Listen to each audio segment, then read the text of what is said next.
Bonjour! Aujourd'hui, nous allons découvrir le théorème de Pythagore.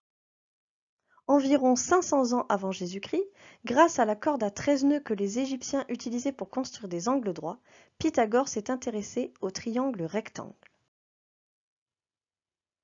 Grâce à cette corde à 13 nœuds, on peut construire le triangle ABC rectanglant A avec les longueurs de côté 3, 4 et 5. Je vous rappelle que l'hypoténuse d'un triangle rectangle, c'est le côté qui est opposé à l'angle droit.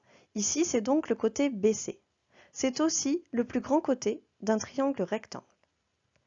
Pythagore a réfléchi au lien qui pourrait exister entre les longueurs des côtés d'un triangle rectangle, donc ici entre les longueurs 3, 4 et 5. Évidemment, on remarque que ce sont des nombres entiers qui se suivent, mais si on prend trois autres nombres entiers qui se suivent, par exemple 10, 11, 12, est-ce qu'on obtient forcément un triangle rectangle? Eh bien non. Et d'ailleurs, tous les triangles rectangles n'ont pas des longueurs qui sont des nombres entiers qui se suivent. Il faut alors réfléchir à d'autres possibilités. Pythagore a eu l'idée de construire les carrés correspondant aux côtés du triangle rectangle. Il a alors, ensuite, calculé les aires de ces carrés. Le plus petit carré a une aire de 3 au carré, 3 fois 3 égale 9. Le deuxième carré a une aire de 4 au carré, 4 fois 4 égale 16. Et le dernier carré, correspondant à l'hypoténuse, a une aire de 5 au carré égale 25. Il a alors remarqué que si on additionne les aires des carrés des deux plus petits côtés, on obtient l'aire du grand carré. En effet, ici, 9 plus 16 égale 25.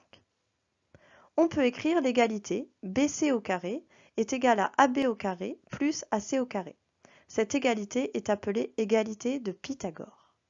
Grâce à lui et à d'autres mathématiciens plus tard, on a prouvé que cette égalité était vraie dans tous les triangles rectangles et uniquement dans les triangles rectangles.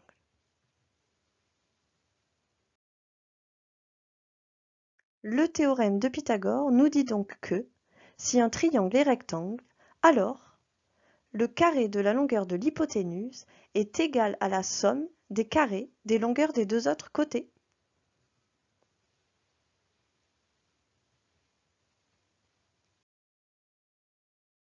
Grâce à ce théorème ou à sa réciproque, nous allons pouvoir calculer la longueur d'un côté d'un triangle rectangle, mais aussi savoir si un triangle est rectangle grâce aux longueurs de ses trois côtés. Mais je ne vous en dis pas plus, il faudra regarder les prochaines vidéos pour découvrir cela.